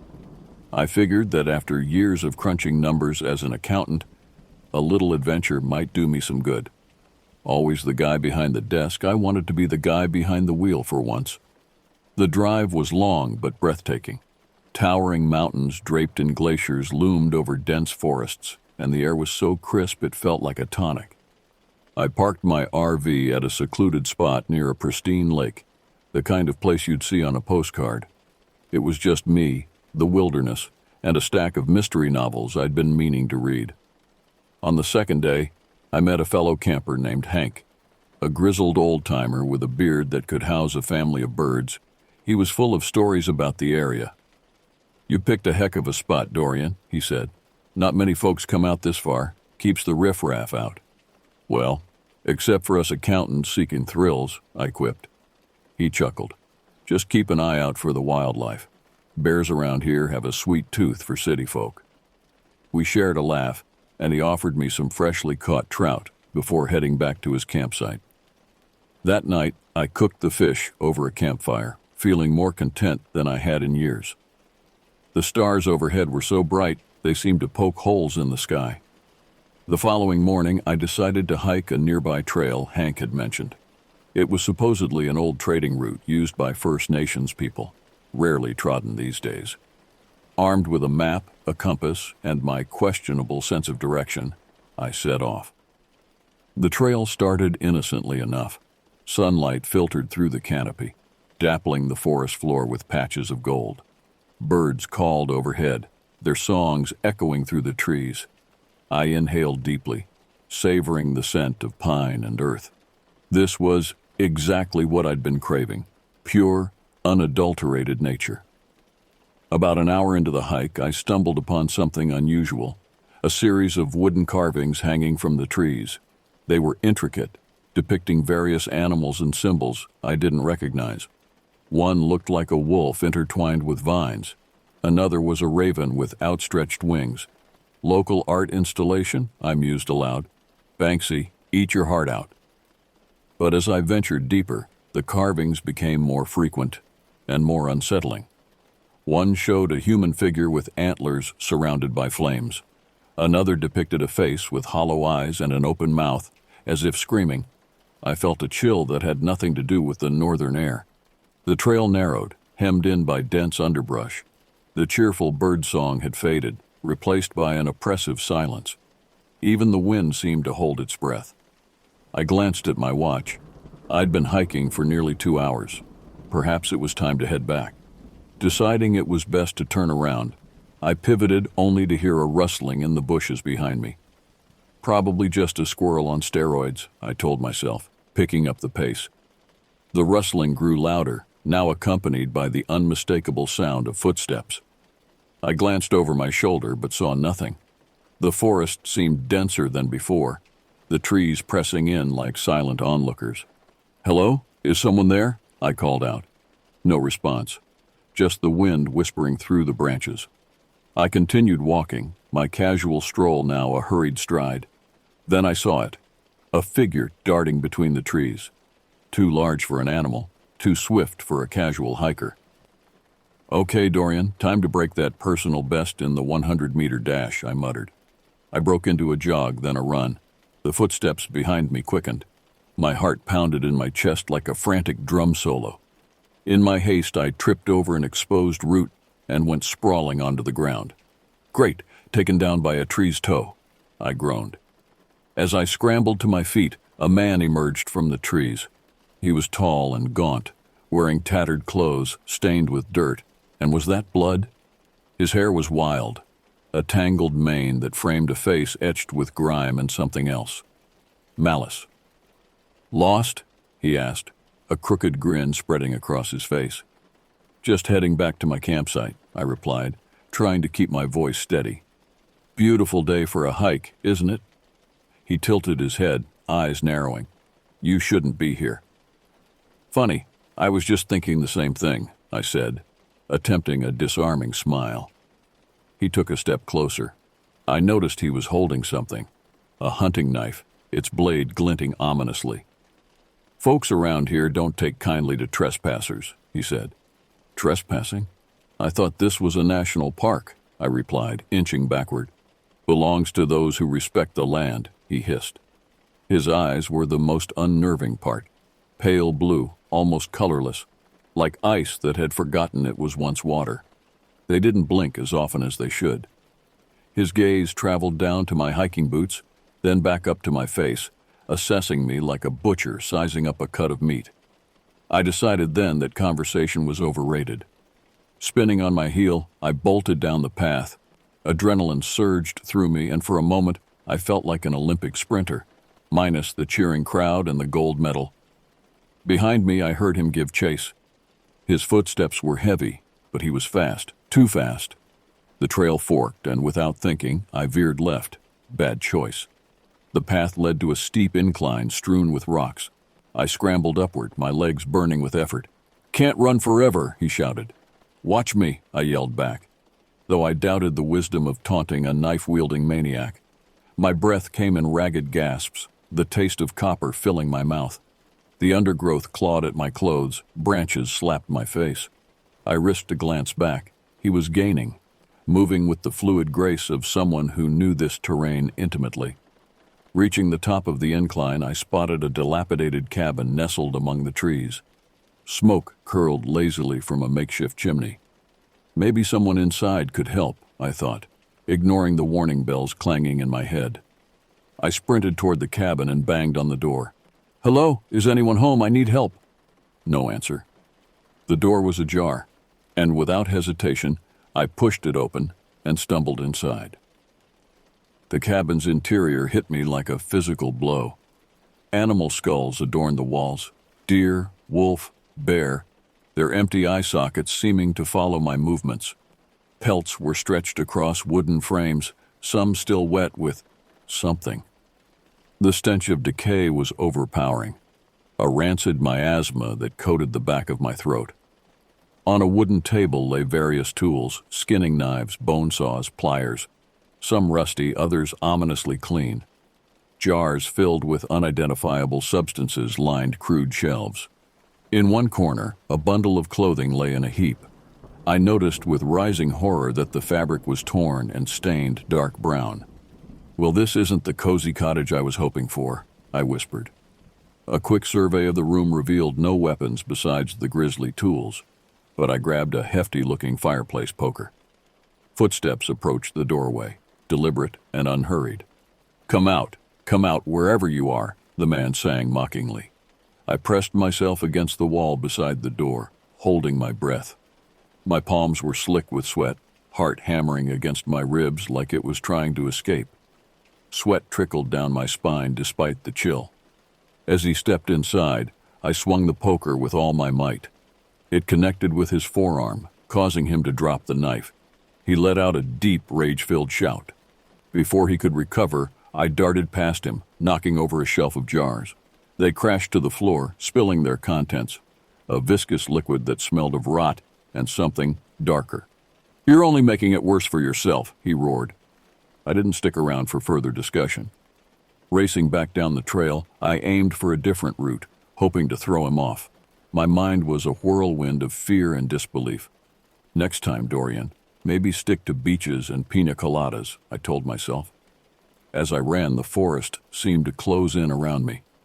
Shadows stretched longer than they should have, and sounds became muffled, as if the woods themselves were conspiring with my pursuer. The air grew thick, each breath harder to draw than the last. I veered off the path, hoping to lose him in the dense underbrush. Thorns tore at my clothes, leaving stinging welts on my exposed skin. The ground dipped suddenly, and I found myself sliding down a muddy embankment, desperately grasping at roots and rocks to slow my descent. Landing hard at the bottom, I lay still for a moment, assessing the damage. Nothing broken, but my right ankle throbbed ominously. I pushed myself up, wincing at the pain that shot through my leg. The fall had taken me into a small ravine, sheltered by overhanging rock and thick vegetation. As I caught my breath, something caught my eye, a hint of unnatural color in the browns and greens of the forest floor. Limping closer, my stomach dropped. A shoe, not unlike my own hiking boot, protruded from beneath a pile of freshly turned earth and hastily gathered leaves. With trembling hands, I brushed away some of the covering. I stumbled upon a grisly sight. A shallow grave with a partially buried body. The exposed hand was pale, lifeless, the fingers curled as if still grasping for escape. The wrist bore a watch with a cracked face, stopped at 10:37. Nearby, a backpack lay ripped open, its contents strewn about, a map, a water bottle, and a journal. The journal's pages fluttered in the slight breeze, revealing neat handwriting transformed into frantic scrawls toward the end. I picked it up, my hand shaking so badly I could barely turn the pages. The final entry read, "I think someone's following me. Been hearing footsteps for the past hour. Probably just paranoid, but I'm heading back to camp. This place feels wrong somehow." Swallowing hard, I forced myself to keep moving. The reality of the danger was now stark and undeniable. This wasn't some territorial local trying to scare off tourists. This was something far more sinister. I tried to orient myself, to remember which direction would lead me back to my RV. The trees thinned ahead, suggesting a clearing. Hope surged through me. Perhaps I'd stumbled upon a campsite, maybe even Hank's. The trees opened up to reveal a small meadow. In the center stood a modestly sized tent, a camping chair, and the cold remains of a fire. But something was wrong. The tent flapped open, its entrance torn. The chair lay on its side, and the fire pit had been scattered, as if someone had kicked through it in a hurry. "No," I whispered, recognizing the distinctive red and gray pattern of Hank's tent. I approached cautiously, calling out his name. Silence answered. The tent was slashed to ribbons, and blood stained the ground nearby, dark, almost black against the trampled grass. A fishing rod lay broken beside the fire pit, and Hank's prized hunting knife, which he'd shown me proudly the day before, was embedded in a nearby tree trunk. "No, not Hank," I whispered. A noise behind me made me spin around. The man was there, his eyes wild, a second knife in his hand. He'd pursued me at a measured pace, confident in his knowledge of the terrain. Now he stood between me and the path back to safety, his thin lips curved in a smile that didn't reach his cold eyes. "Why are you doing this?" I shouted, my voice cracking with fear and exhaustion. He grinned. "The land demands sacrifice." "Look, if it's about the trout, I can catch you another one," I said, hysteria creeping into my voice. He charged forward, swinging the blade. I dodged, but not fast enough. A searing pain shot through my arm as the knife grazed me. Warm blood trickled down to my fingertips, each drop a reminder of my mortality. In a panic, I grabbed the fallen camping chair and hurled it at him.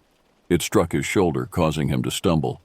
Seizing the moment, I sprinted toward what I hoped was the direction of my RV, which was mercifully visible through the trees. My keys were in my pocket, and I fumbled to retrieve them, nearly dropping them in my haste.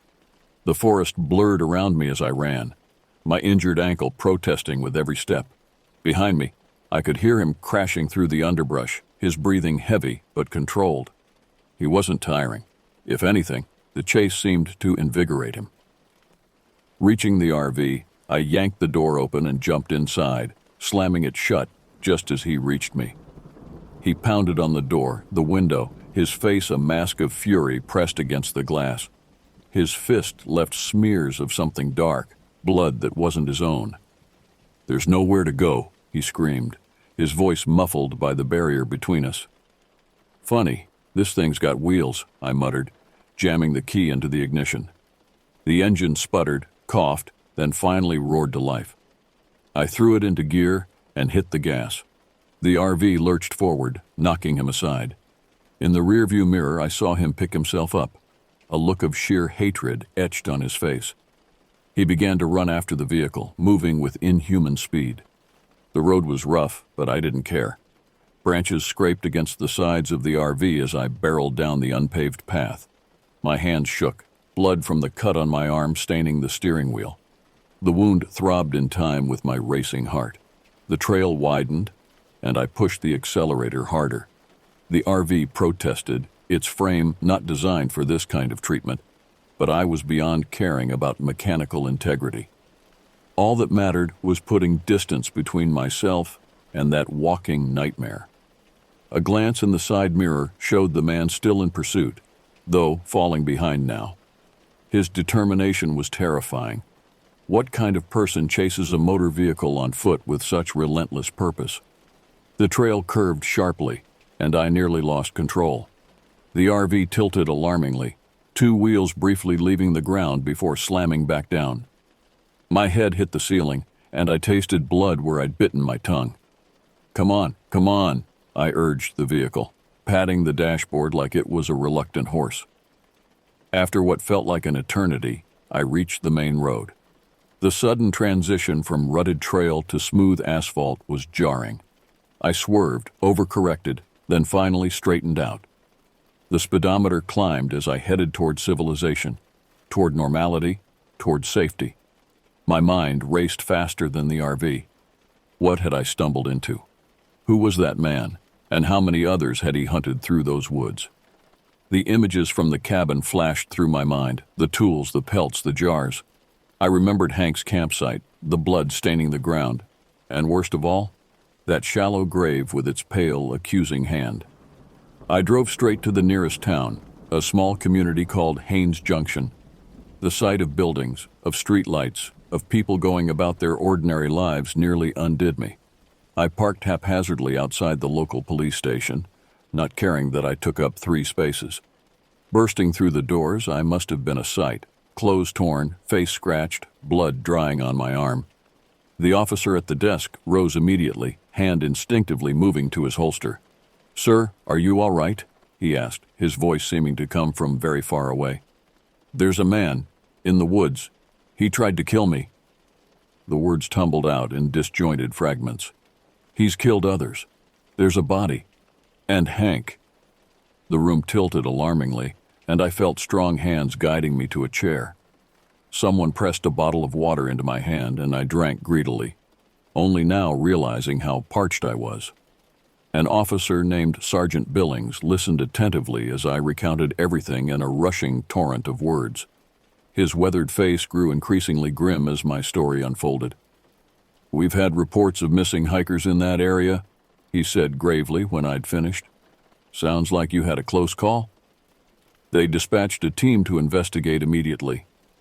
A paramedic cleaned and bandaged my arm while I waited, the shallow knife wound requiring 5 stitches. I provided a detailed description of the man, the cabin, and the locations of both Hank's campsite and the shallow grave I'd discovered. Hours later, Sergeant Billings returned. His expression told me everything before he spoke. "We found the cabin," he said, "but it had been set ablaze, reduced to smoldering ruins. No sign of the man or the bodies." "He's covering his tracks," I whispered. Billings nodded grimly. "But we'll find him. We've got search teams combing the area, and we've alerted Border Patrol. He won't get far." I wanted to believe him, but the memory of those cold blue eyes, so certain, so purposeful, made me doubt. That man knew those woods in a way the police never would. He was part of them somehow, as much a feature of the landscape as the trees and rocks. They put me up in a local motel for the night, posting an officer outside my door. Despite the exhaustion that pulled at my limbs, sleep eluded me. Every time I closed my eyes, I saw that face, heard that voice. The land demands sacrifice. Days later, I learned that the man was believed to be Elias Crowther, a former wildlife guide who went off the grid years ago. Sergeant Billings showed me an old photograph, a younger, cleaner version of my attacker, but with the same unsettling eyes. "He used to be one of the best guides in the territory," Billings explained. "Knew the land better than anyone. Then he started getting strange, talking about the spirit of the wilderness and how modern visitors were desecrating sacred ground." "What happened to him?" I asked. "No one knows for sure. Rumor had it he became obsessed with ancient rituals, believing that sacrifices were needed to protect the land from outsiders. He disappeared about 5 years ago. Most folks thought he'd gone south or died in the woods." Further investigation revealed a disturbing pattern. Over the past 4 years, 7 hikers had gone missing in Kluane National Park. All were solo travelers, mostly men, typically experienced outdoorsmen who wouldn't easily get lost. The authorities had attributed the disappearances to wildlife attacks, exposure, or simply the vast, unforgiving nature of the Yukon wilderness. Now they were reopening those cases. The search for Elias Crowther continued, but the Yukon is a vast place. Thousands of square miles of pristine wilderness where a man who knows how to survive could disappear indefinitely. They found evidence of other campsites he'd used, all similarly equipped with tools for butchery, but no sign of the man himself. After giving my official statement, there was nothing more I could do. The cut on my arm would heal, leaving a scar to remind me of my brush with death. The nightmares, I suspected, would take longer to fade. In the final line of the report I was shown, it stated, "Elias Crowther remains at large, driven by delusions that demand offerings to the wilderness he worships." I left the Yukon the next day, the open road ahead and a newfound appreciation for the predictable dangers of city life. As I crossed the border back into the lower 48, I felt a weight lift from my shoulders. Distance, I hoped, would dilute the terror of those hours in the woods. But sometimes, on restless nights when sleep won't come, I find myself thinking about Elias Crowther. Is he still out there, moving through the trees like a shadow? Are there new carvings hanging from branches, new shallow graves hidden beneath the forest floor? How many more unwitting sacrifices has the land demanded through his hands? I think about Hank, too. His easy laugh, his generous spirit. I wonder if anyone visits his final resting place, wherever that might be. I wonder if anyone remembers him besides me.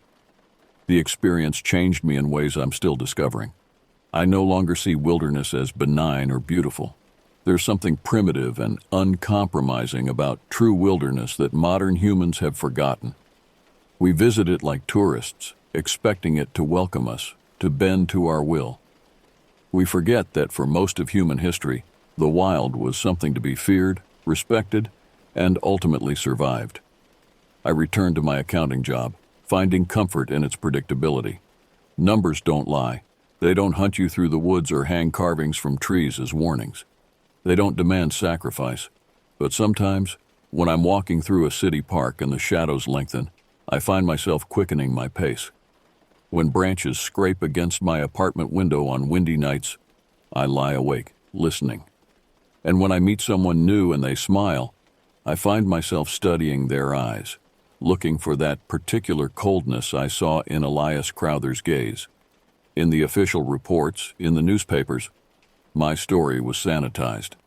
A disturbed man attacking hikers, a narrow escape. But I know the truth was darker, older somehow. There was something in those woods that wasn't just Elias Crowther, something that had claimed him long before he tried to claim me. The final update I received from Sergeant Billings came 6 months later. They'd found another campsite, another victim, but still no sign of Crowther himself.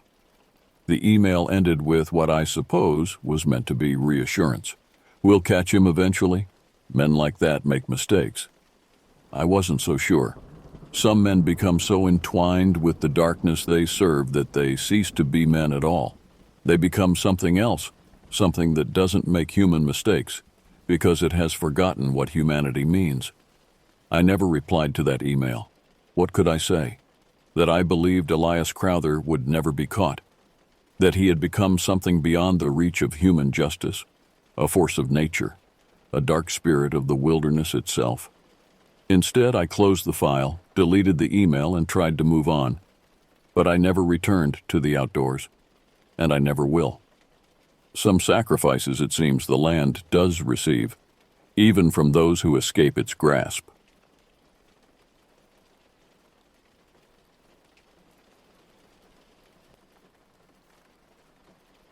I don't tell this story very often, as it makes me look like I've lost my grip on reality. My name is Ross, and I'm from a small coastal town in the UK.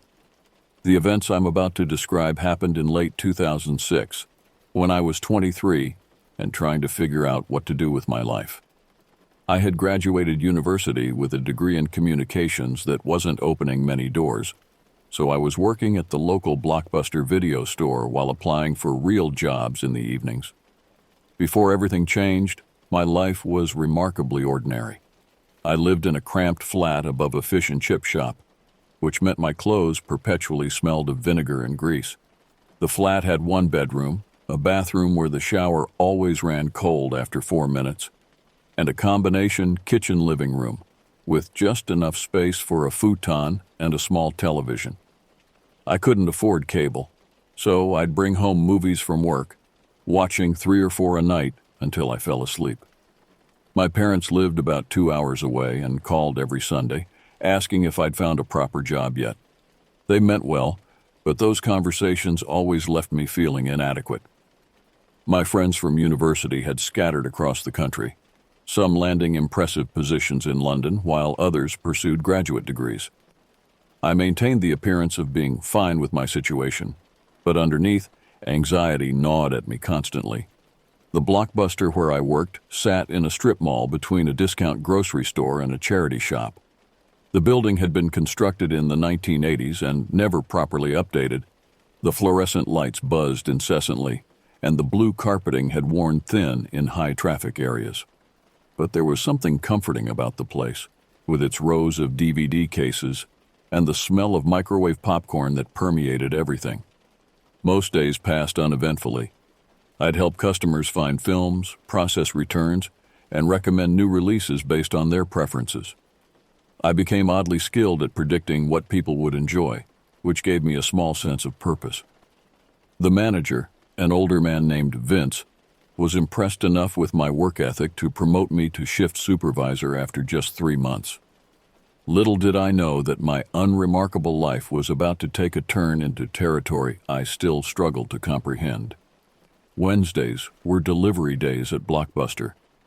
The store would receive shipments of new releases and promotional materials, transforming the back room into a cardboard labyrinth. As shift supervisor, I was responsible for processing these deliveries, which meant arriving at 7 a.m., 2 hours before opening. The morning of October 18, 2006, began like any other Wednesday.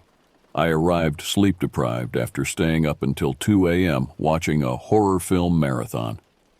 The sky was still dark, and a fine mist hung in the air as I unlocked the store's back entrance. I flipped on the lights, started the coffee machine, and began breaking down boxes from the previous week's delivery. At 8 a.m., Jenna arrived. She was a university student working part-time, with dark hair usually pulled into a messy ponytail and a perpetually exhausted expression.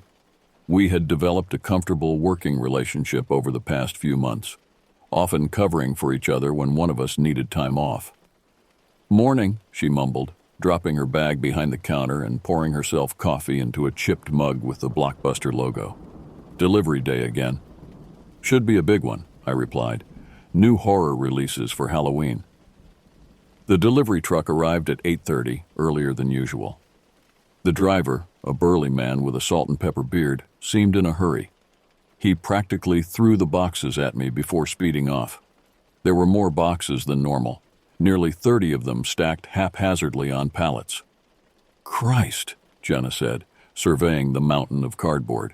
"We'll be here all day unpacking this lot." We divided the work. Jenna would handle the backroom organization while I processed the new releases at the front counter. By the time we opened at 9 a.m., the store resembled a makeshift fortress of cardboard boxes and plastic wrapping. The morning rush was minimal. A few elderly customers returning movies they'd watched the night before, and a mother with 2 small children looking for animated films. By noon, the store was empty, giving us time to focus on the delivery. I knelt behind the counter, unpacking a box of video games, when I noticed something strange. The usually oppressive fluorescent lights seemed to dim slightly, and the constant hum of the refrigerator housing energy drinks faded away. The air felt heavier, thicker somehow, as if the barometric pressure had suddenly changed. I looked up, expecting to see Jenna, but the store appeared empty, and that's when I first noticed something was off. A small section of DVDs had been rearranged. Horror films mixed with children's movies, their spines forming a peculiar pattern that almost resembled a symbol or letter in a language I didn't recognize. "Jenna," I called out, "did you reorganize these films?" No answer came. I stood up, my knees cracking after being crouched for so long, and walked to the DVD section. Upon closer inspection, the pattern disappeared, just movies slightly out of order. I convinced myself a customer must have browsed and not replaced them properly. Little did I know this was only the first sign of what was to come. The following week brought subtle changes to the store's atmosphere. I began noticing small discrepancies when I arrived each morning. Items moved from where I'd left them the previous night. DVD cases facing backward on shelves. The break room coffee mug I always used would be in the sink, still warm, though I was the first to arrive. October 24th marked the first truly unsettling incident. I was alone in the store during a particularly slow Tuesday afternoon. Rain pounded against the windows, deterring customers. I decided to use the time to inventory the horror section, which had been increasingly popular as Halloween approached. As I worked my way through the H directors, methodically checking each case against our inventory list, I felt watched. Not the casual observation of a customer browsing nearby, but an intense scrutiny that raised the fine hairs on my arms and neck. I turned around quickly, expecting to find someone standing behind me. The store was empty. "Hello?" I called out, my voice sounding unnaturally loud in the quiet space. "Anyone here?" Only the hum of the fluorescent lights answered me. I returned to my task, but the sensation persisted. When I reached the end of the row, I noticed a DVD case lying on the floor several feet away. I was certain it hadn't been there moments before. Walking over, I picked it up. The Tenant, by Roman Polanski, a film about a man who becomes convinced the previous tenant of his apartment was driven to suicide by his neighbors. I had no memory of this film being part of our inventory. When I opened the case instead of a DVD, I found a folded piece of paper. On it, in cramped, spidery handwriting, was written a single line: "I'm watching you count." My heart hammered against my ribs. I dropped the case and spun around, scanning every corner of the store. Nothing seemed out of place. No customers had entered. The electronic chime would have alerted me. I rushed to the security monitor behind the counter, frantically reviewing the footage from the past hour. The grainy black and white images showed only me, moving between shelves, occasionally glancing over my shoulder at nothing. The paper was real, though. I held it in my trembling hand, the ink slightly smudged where my sweaty fingers had touched it. I called Vince immediately and asked if anyone else had access to the store. He assured me only staff had keys, and the security system would record any entry.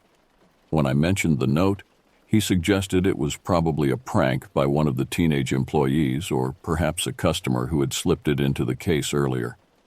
His rational explanation calmed me somewhat, but I couldn't shake the feeling that something was wrong.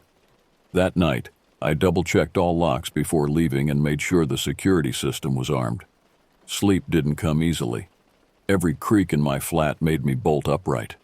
By morning, exhaustion had transformed my fear into irritation. Someone was clearly trying to frighten me, and I was determined to discover who. Wednesday, October 25th, another delivery day. I arrived early, fighting fatigue after a nearly sleepless night. The delivery was massive, even larger than the previous weeks. Halloween preparations were in full swing, with special displays and promotional materials for horror movie marathons. Jenna had called in sick, which meant I was alone until Rita, another part-timer, arrived at noon. The morning stretched before me like an endless task, unpacking boxes and processing new releases, while also managing the register whenever customers appeared.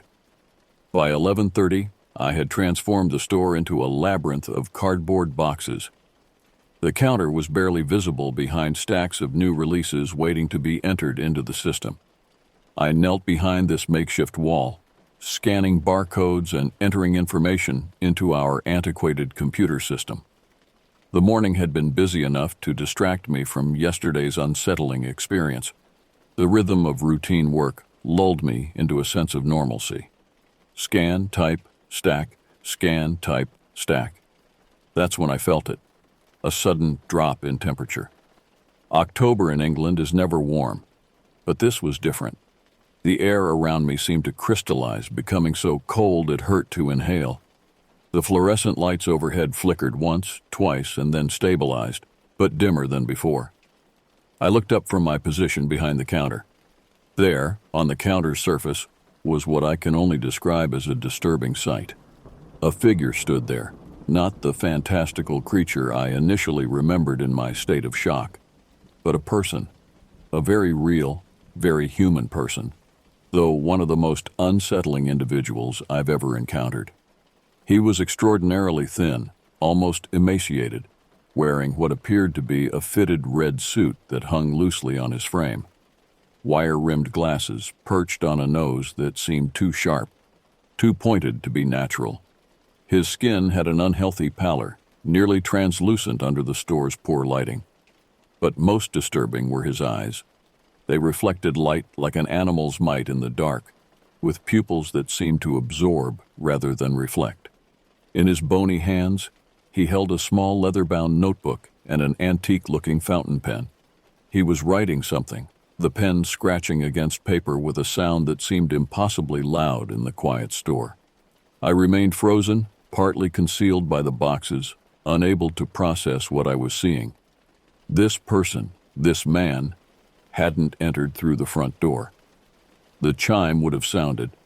He couldn't have come through the back either. I would have heard the security door. Yet here he stood, writing calmly, as if his presence was the most natural thing in the world. My pulse quickened to the point where I felt lightheaded. The edges of my vision darkened, and I gripped the edge of the counter to steady myself. A wave of nausea washed over me, and I swallowed repeatedly to keep from vomiting. The man stopped writing. Slowly, deliberately, he placed his pen beside the notebook and looked directly at me. A smile spread across his face, not warm or friendly, but knowing, intimate, as if we shared a secret. He looked at me over the rim of his glasses and winked. Then, in a movement too quick to follow, he was gone. Not through a door or window, simply gone, as if he'd never been there at all. Only the lingering cold air suggested anything had happened. Seconds later, the front door chimed, and Rita walked in, shaking raindrops from her umbrella. "God, it's miserable out there," she said, then paused, looking at me with concern. "Are you okay? You look absolutely ghostly." I mumbled something about feeling unwell and retreated to the back office. There I sat drinking coffee with shaking hands for nearly an hour, trying to rationalize what I'd seen. Stress, exhaustion. Perhaps I'd fallen asleep momentarily and dreamed the whole thing. But one question kept returning. What had he been writing in that notebook? The hours following the encounter passed in a blur. I functioned on autopilot, helping customers and processing returns while my mind raced through possible explanations. By closing time, I had convinced myself I'd experienced some sort of hallucination brought on by stress and sleep deprivation. That explanation was preferable to the alternative, that someone had somehow entered the store undetected and vanished just as mysteriously. I closed alone that night, meticulously checking each aisle and the restrooms before locking up. The drive home felt longer than usual, the darkness pressing against my car windows like a living thing. I kept checking my rearview mirror, half expecting to see the thin man in red sitting in my back seat. My flat offered little comfort. I turned on every light and checked all the closets and under the bed before finally allowing myself to sit down. For the first time in years, I called my parents outside our Sunday routine. The familiar sound of my mother's voice grounded me somewhat, though I couldn't bring myself to tell her what had happened. Instead, I asked mundane questions about home and listened as she detailed the neighborhood gossip. After hanging up, I turned on the television for background noise and opened my laptop. I searched for information about hallucinations, stress responses, and sleep deprivation symptoms. The clinical descriptions matched some of what I'd experienced, but failed to explain the profound sense of wrongness that had accompanied the man's appearance. Around midnight, exhaustion finally overcame anxiety, and I fell into a restless sleep on the couch. My dreams were filled with red notebooks and scratching pens. I awoke at dawn, neck stiff from the awkward position. Thursday was my day off, but the thought of staying alone in my flat was unbearable. I showered, dressed, and headed to a cafe in town where I spent hours nursing coffees and reading newspapers to distract myself. By afternoon, rational thought began reasserting itself. I had been working too hard, sleeping too little, and watching too many horror films. The approaching Halloween holiday had primed my imagination for the macabre. The man I'd seen was likely a customer who had entered during a moment when I was distracted, and my mind had filled in the blanks with disturbing details. That evening, I forced myself to eat a proper meal and go to bed early. Sleep came more easily than expected, and I woke on Friday feeling almost normal, until I checked my phone. 3 missed calls from Vince and a text message. Call me immediately. Security system recorded something strange last night. I called Vince while still in bed, my heart racing faster with each ring. Ross, he answered immediately. I need you to come in early today. What's happening? I asked, already getting up and searching for clean clothes. Just come in. We need to review the security footage before opening. I arrived at Blockbuster at 7:30 a.m., finding Vince's car already in the parking lot. He was waiting at the back entrance, his usually composed demeanor visibly shaken. Dark circles shadowed his eyes, and his hands trembled slightly as he unlocked the door. I came in early to check the weekend inventory, he explained as we entered. Decided to review some security footage from this week because the alarm system registered an anomaly Wednesday night after closing.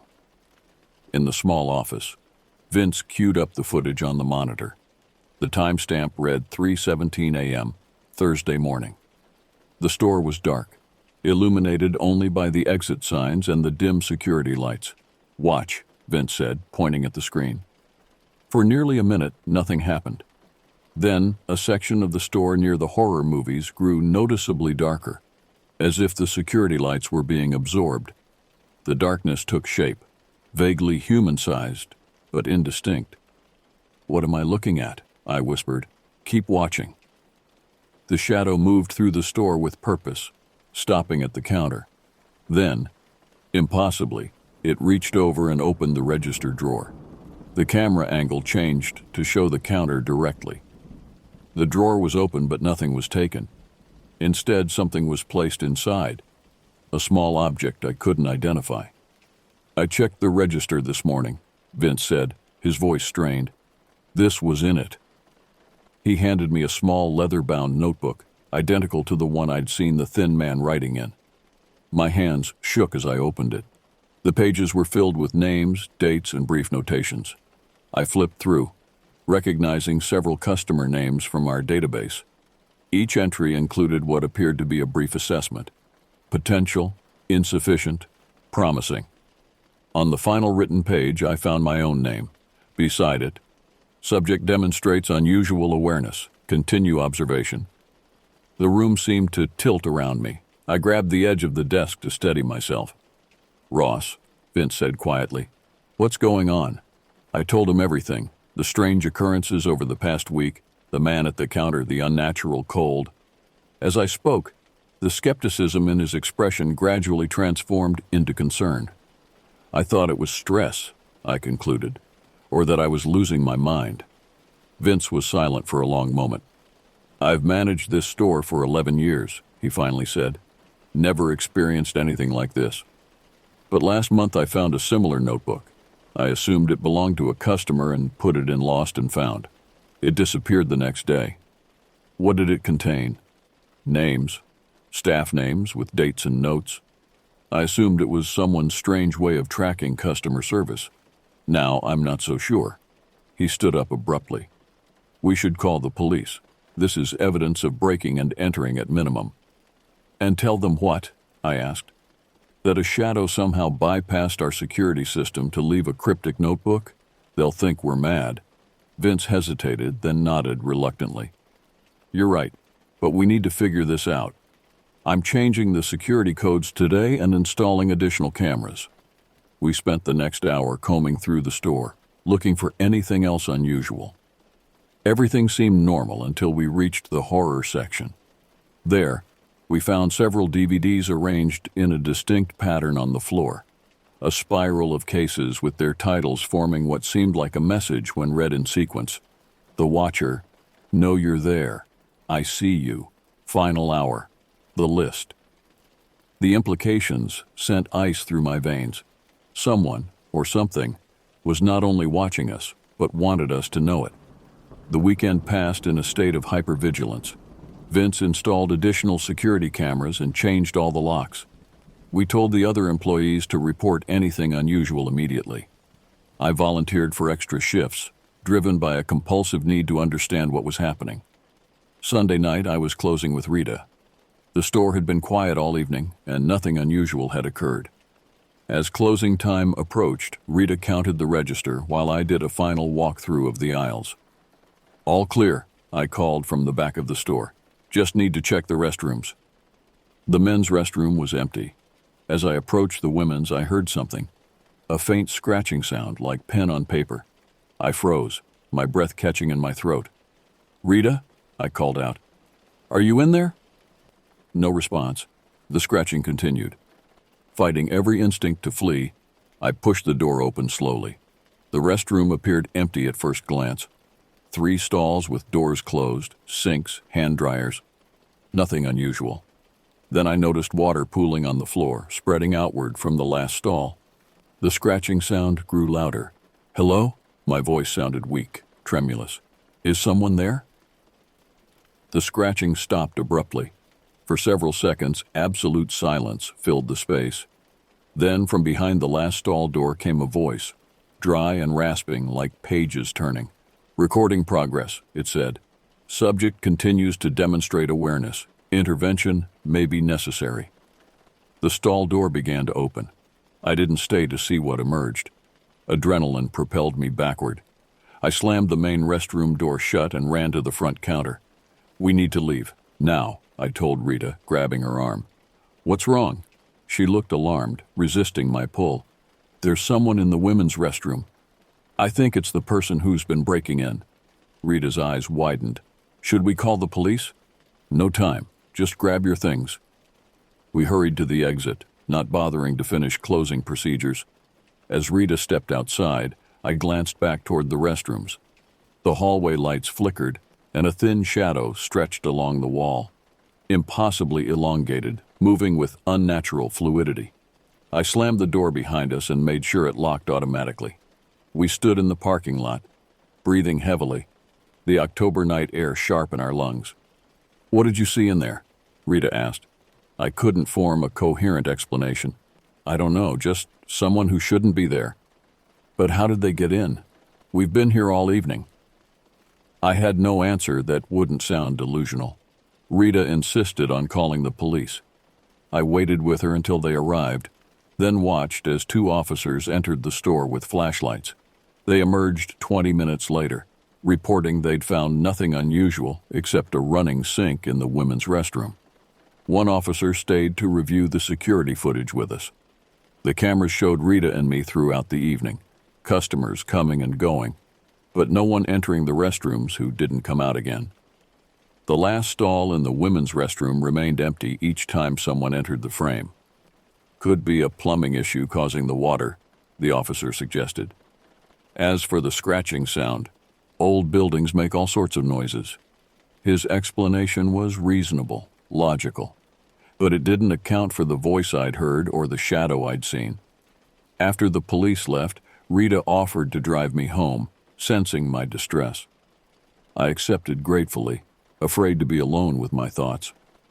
Ross, she said as we reached my flat, maybe you should take a few days off. You've been working too hard lately.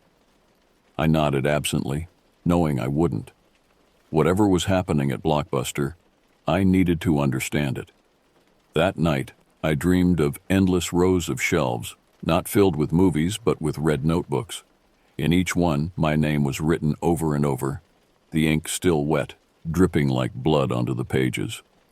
Monday morning arrived with a sense of inevitability. I woke early after another restless night and headed to Blockbuster before my scheduled shift. I needed time alone in the store to search for answers. The parking lot was empty when I arrived, the sky still dark with pre-dawn gloom. Using my key, I entered through the back door and disarmed the security system. The store felt different in the half-light, larger, emptier, the shelves creating long shadows across the floor. I went directly to the office and reviewed the overnight security footage. Nothing unusual appeared until 3:17 a.m., exactly the same time as the previous incident. The cameras showed static briefly, then resumed normal recording. During those few seconds of interference, something had changed in the store. A single DVD case now lay in the center of the main aisle. I found it exactly where the footage indicated, the Ledger, an obscure film I'd never heard of. The case felt unusually heavy. Inside was not a DVD, but another notebook, larger than the previous one. With trembling hands, I opened it. The first pages contained names I didn't recognize, dozens of them, each with dates stretching back years. Further in, I found familiar names, previous Blockbuster employees who had quit unexpectedly or transferred without explanation. Then came pages dedicated to current staff. Vince had the most extensive entries, detailing his routines, habits, even conversations recounted verbatim. Rita, Jenna, and other part-timers each had several pages.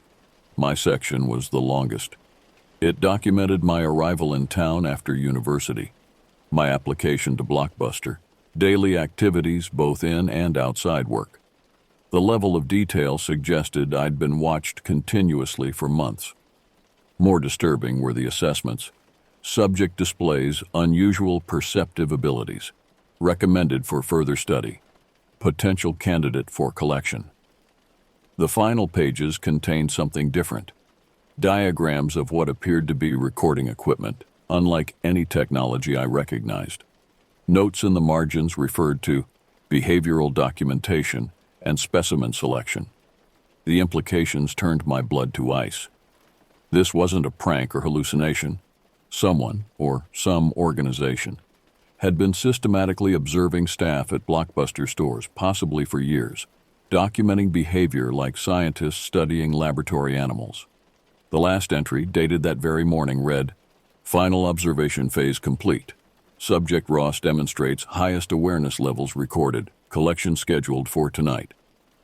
As I read those words, the temperature in the room plummeted. My breath fogged in front of my face. The familiar scratching sound began, first distant, then seeming to come from just behind me. I spun around. The office door remained closed, but a shadow moved beneath it, darker than the absence of light should allow. The door handle turned slowly. I backed against the far wall, clutching the notebook like a shield. The door opened a few inches, then stopped. In the narrow gap, I glimpsed a thin, pale hand with elongated fingers, nails like nibs of fountain pens. "Return the ledger," came the dry, papery voice I'd heard in the restroom. "It is not for you." "What are you?" I managed to ask, my voice barely audible. A thin chuckle. "Merely an observer, a recorder of human behavior. Your species is fascinating." "Human behavior? For what purpose?" The door opened wider. The figure I'd seen at the counter began to enter. The thin man in the red suit, his wire-rimmed glasses reflecting light that didn't exist in the dim office. "Some specimens display unique characteristics," he said, his voice unnaturally precise. "You sense things others don't. Notice details they miss. Such awareness is valuable." I gripped the desk edge, fighting waves of dizziness. "What happens during collection?" Another chuckle. "You would not comprehend the process. But your awareness would be preserved, studied. A great honor, really." The man took another step forward, extending one bony hand. "The ledger, please." Then we can proceed. In that moment, clarity cut through my fear. Whatever this entity was, human or otherwise, it operated by rules. It needed its records. It needed consent. "No," I said firmly, surprising myself with my steady voice. "You can't have it, and you can't have me." The thin man's expression shifted. Surprise, then something like respect. Interesting. Resistance at this phase is unusual. He adjusted his glasses. Perhaps further observation is required before collection? He withdrew slightly, his form becoming less distinct. "Keep the ledger for now. It will find its way back to me eventually. They always do." With that cryptic statement, he stepped backward through the doorway. By the time I gathered the courage to follow, the hallway was empty. I quit Blockbuster that day, explaining to Vince that I'd found a job opportunity elsewhere. He seemed to understand there was more to my decision but didn't press for details. I moved back to my parents' home the following week, abandoning most of my possessions in the flat. The notebook, the ledger, I sealed in a lockbox and buried in my parents' garden. Sometimes I'm tempted to dig it up to see if its contents have changed, or if it's even still there. But the fear of drawing attention back to myself is stronger. I don't know if other Blockbuster stores experienced similar phenomena or if ours was unique. The company's eventual bankruptcy and closure perhaps rendered the question moot. Years have passed, but I still feel watched sometimes. In crowded places, on empty streets, in the moments before sleep claims me. I've trained myself not to look too hard at shadows or reflections, not to acknowledge the occasional scratching sounds I hear in quiet rooms. One question still haunts me, though. What was written in that ledger about the others who came before me? And where are they now?